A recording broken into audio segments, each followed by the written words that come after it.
On today's show, learn how to qualify and set leads for maximum sales results. Hey guys, Weldon Long here. Listen, before we get started today, I have a very special announcement. I have partnered with EGIA and the Contract University to create the ultimate HVAC sales system. This is not sales training. It is the comprehensive sales system that I have used in my companies and my clients' companies for 20 years. I like to say it's kind of like hiring me as your sales manager. I create the scripts and the presentations for lead coordination and the entire sales process. We customize it for you. I create your pricing models. I create your menu-based price cards that we use to present to the homeowners. I also do ongoing sales tracking and sales coaching for your entire team. Like I said, I essentially become your fractional sales manager, and I can implement this program whether you have an existing sales manager or not. Now listen, here's the important part. There are only 10 spots available in this program. After all, I can't manage hundreds of sales teams at the same time. This is what we call a We Do It For You program. All you have to do is to sit back, let me create your sales system from beginning to end, and watch the new system sales come in. Now, if you want to get more information on this, go to mycontractuniversity.com/ultimate or call David Delgado at the number below. In order to be productive, we must learn how to qualify and set sales leads properly. Today, yours truly, me, I'm going to show you exactly how to do this. Let's dive right in. There's a lot of things you got to do to be successful in our business. We know that. A lot of moving parts. But I want to talk to you today about one of the simple things you can do to dramatically improve cash flow, margins, and profitability. You can do it today. And that is simply by giving your sales advisors, your comfort advisors, a better opportunity to be successful at the kitchen table. We all know that when we go into a house, there's a litany of objections we're going to face. I want to think about it. I need a cheaper price. I got 3 bids coming, whatever the case may be. We get this stuff from homeowners all the time. But there's nothing more frustrating than building a great relationship with your homeowner and getting down to the end and asking for the order. And the homeowner says, well, that sounds great, but I got to talk to my spouse, right? There's hardly any way to get over that. Sometimes you can get them to get the spouse on the phone, but they don't really get the value proposition that you spend an hour, outlining to the homeowner that's present, right? And as I tell homeowners oftentimes, when they want to try to sell their spouse on my company, I always tell them, there's a big difference between knowing me well enough to buy my product and knowing me well enough to sell it. And you cannot count on the husband to sell to the wife or the wife to the husband. You have to be able to do that yourself. So I want to talk to you about how we qualify and set a lead to give our comfort advisors the best opportunity. So I'm going to bring up a little sheet here. And by the way, if you want this sheet, if you can go ahead and bring that up right there, we will get you guys a copy of this. And it's just a very simple script, a couple of ideas that I think can be really, really helpful, and 3 simple steps to setting a qualified lead. Now, you got to keep in mind the importance of setting a qualified lead. Like, you can dramatically improve sales performance simply by getting both people at the kitchen table and making sure the appropriate amount of time has been qualified so the comfort advisor can do their job.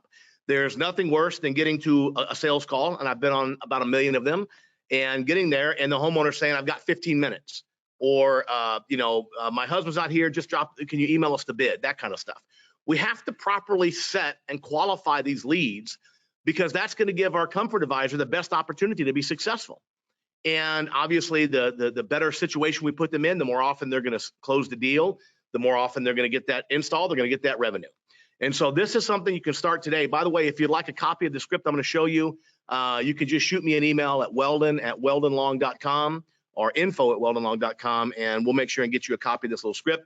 Very simple. It's just a matter of doing it. As I always say, it's very easy to set a qualified lead. The problem is it's always a little bit easier not to. It's always a little bit easier to just say, okay, we'll be out there at 2 o'clock with no qualification. So these 3 steps I outline with the acronym RAQ: relationship, authority, and qualify. And I like acronyms because they help me remember stuff, because I'm not the brightest tool in the shed, as they say. So let's talk about building the relationship. So when your lead coordinator has a sales opportunity, a lead opportunity, that they need to understand that's the single most important thing in the world in that moment. That's the single most important thing. In fact, not in my company these days, because we have a separate lead coordinator, but back in the day at one of my companies, we had a lead coordinator who also was kind of a CSR, and she had other activities. But whenever she was setting a lead, we had a little flag on her desk, and she would raise that flag. And that flag was a signal to everybody in the office, don't jack with her, because she's doing the single most important thing that could be done right now, which is properly qualifying and setting a sales lead. So your lead coordinator needs to understand the importance of this role. They need to understand that, there's an old saying, nothing happens till something gets sold, but nothing gets sold until somebody sets a qualified lead. And so when they're doing that, at this point in my companies now, we have designated lead. That's all they do is set leads, right? If they're not setting leads, they can read a book. I don't care what they do. They can do some rehash and some follow-up and stuff. But that is their job. That is the extent of their job because it's so important. So when your lead coordinator gets somebody on the line, gets somebody on the phone, the single most important thing they can do initially is to start building the relationship, which means we need to have conversations with that homeowner that have nothing to do with heating and air conditioning, nothing whatsoever. No plumbing, no electrical, no nothing. We want them to build a relationship. So how do they do that? Well, number one, ask questions, right? You've got to ask questions and show genuine interest. It's important, we always talk about in sales that people buy from people they like. Well, guess what? People also buy from people who like them. So it's really helpful if your lead coordinator can start conversations. You need a good personality in this role, by the way. They got to be able to ask questions about the family, about if they hear a dog barking, ask the dog's name. Oh, what kind of dog is it? What kind of puppy is it? Get information. If you hear a baby crying, oh, what's the baby's name? Oh, has he been sick? You have to start conversations with your homeowners about whatever's going on in their world. If you have, if they're in a particular area of town and you've done some installs, you might say, do you know the Joneses? Do you know the Smiths? That type of thing. Anything you can talk about except heating and air conditioning, because you want to differentiate yourself. You have to understand, and do yourself a favor, by the way, go get 5 of your competitors' phone numbers and go find a friend's cell phone or somebody where they can't identify you on the caller ID and call 5 companies, and you will be shocked at the response that you're getting from these companies. Out of 5, you'll probably get 2 or 3 to go to voicemail. You'll probably get one that says, hey, it's Joe, I'm in the attic, what do you want? You might get one that has a human being that shows some interest in the customer calling. And so you can differentiate yourself, because keep in mind, so many of your customers, they're calling multiple companies, they're getting multiple bids in many cases, right? So we want to have some way to answer the phone. For example, one of my favorites is, thank you for calling AB Seating. How can we make you smile today? Or how can we save you money today? Or how can we serve you today? How can we make you more comfortable today? Like, surprise people when you answer the phone, right? They're not expecting, they're hearing Joe's Heat 'em and Cheat 'em. I'm in the attic. What do you want? Please leave a voicemail. And they call you and it's like, hey, thank you for calling ABC Heating and Cooling. How can we make you smile today? Right? A pleasant voice, a pleasant greeting. It makes people feel better. And then, of course, we initiate that conversation. And again, we got to start building the relationship, start asking questions about the homeowner, not necessarily related to heating and air conditioning, but how many people live in the home? How many kids do you have? Do you have any pets? These are things that all ultimately, by the way, will affect the heat calc, right? So there's questions that we need to know anyway at some point. Start building that relationship. And as you start building the relationship and you initiate conversations that have nothing to do with the heating and air conditioning, again, listen for cues, dogs barking, babies crying, whatever the case may be. There may be construction in the background. Hey, what are you having going on? Get information and personal information. And this is so important because you want to take that information and put it in your notes, right? Because now you put yourself in a situation with your comfort advisor. When they go to the house and they review the notes, right? They knock on the door and they say, hi, oh, this must be Spot. I heard that he was at the vet yesterday. You want to talk about earning the trust and loyalty of a homeowner, start talking about their kids or their pets, right? So, again, if the lead coordinator hears a baby crying, what's the baby's name? Oh, has he been sick? Pass that information on to the sales advisor. Right? They walk in the house. Oh, this must be little Bobby. How's he doing? I heard he went to the doctor yesterday. These are things that ingratiate you to their homeowners. They build enormous value, and they start to build the relationship. And the relationship is the single most important thing in any sales transaction, right? Whether it's setting the lead or selling the lead, you have to make sure that you're getting personal information, ask questions, show genuine interest. These are all things that we start building relationship, right? And as I said there, as you can see at the bottom of the page right there, listen to let them know you like them. Listen with the intent to understand, not with the intent to respond. This is habit 5 from the 7 Habits of Highly Effective People, Stephen R. Covey, one of my favorite books. But try to identify with them any way you can and listen to what they're saying. So many times homeowners are calling and the lead coordinator's busy and they just want to get like, what time do you want someone to come out?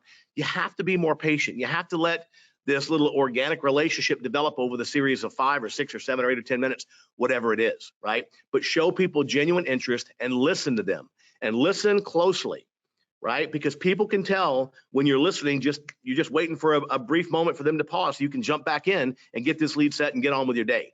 You have to be patient. Listen with the intent to understand, not with the intention to respond. Critically important, okay? So that's the relationship component. It's a very simple concept. It just takes effort. It's very easy to do. As I mentioned, problem is it's a little bit easier not to do. So we got to make sure that we're taking the time. The next thing is we want to establish ourselves as the authority. Now, one of the things that's really important to understand, as I mentioned before, your homeowner may be calling multiple companies, right? And you really want to make sure that they understand that you are the authority. You're not some fly-by-night operation. You are a professional organization, a professional heating and air conditioning company, and not some yahoo doing it on the weekends on the side. You're the authority. You're legit, right? So you want to explain how and why we conduct our energy audit. So once we have the initial conversation about the baby, about the dog, about the neighbors, blah, blah, blah, blah, at some point, we want to kind of segue into setting the lead. And here's an easy script that you can use. Again, we can email this to you. Just shoot us an email. I'll get you a copy of this. Mr. or Mrs. Homeowner, whomever we're speaking with, right? When we come out, we're going to perform a comprehensive energy audit at no charge to you. This process is recommended by the U.S. Department of Energy and Consumer Reports. We're going to measure your house. We're going to measure your windows, check the type of construction, check out your ductwork and attic insulation. All of these things are critical to properly sizing your system. We are required to do it on every job, but don't worry because it's a complimentary service. So you want them to understand, like, wow, these guys aren't just coming out to shoot me a number. Like, they're going to be giving me some value. They're going to do this heat gain, heat loss analysis. And by the way, it's complimentary. So the expectation already is changing because they talk to the two companies. We'll have Joe out there at 2 o'clock on Tuesday. And already you're establishing yourself as a professional organization, as the authority in heating and air conditioning, right? Not just some person who's doing it or some company that's doing it, right? You're the authority. You're the expert in this situation. You want them to know that they're getting a lot of value. It's also really important they understand this is not going to be a 15-minute conversation, right? There's nothing more frustrating than getting to a lead and your homeowner says, I got to leave in 15 minutes. And let's face it, they call some other HVAC companies and they probably did take 15 minutes. They could come in on their lunch break real quick and somebody comes in, drops off a bid. That's not what we're doing.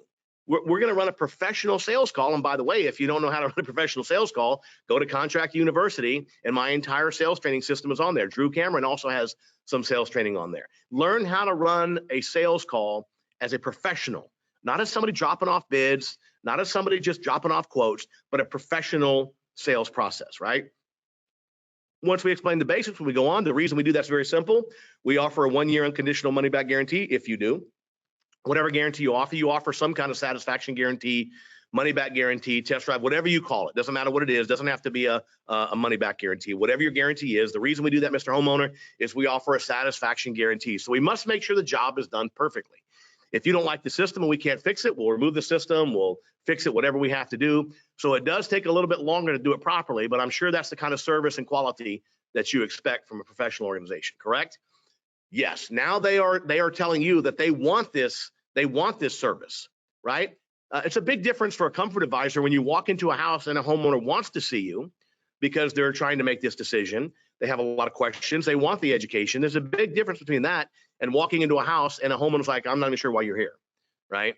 So you want to make sure and establish yourself as the authority. Again, you can use this exact script. You can take this, you can modify it, do whatever you want to do, but you have to make sure that you are establishing yourself as the authority, as a professional organization, because this will differentiate you from the competition and all the other people that are out there doing this stuff and dropping off bids, right?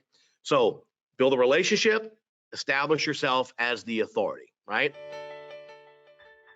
Awesome content right there. As always, be sure to share this on Facebook. And if you're not a member, click the button below to get a 30-day free trial, give you access to all of our amazing content. Well, that's our show for this week, folks. We'll see you soon. Until then, bye-bye for now.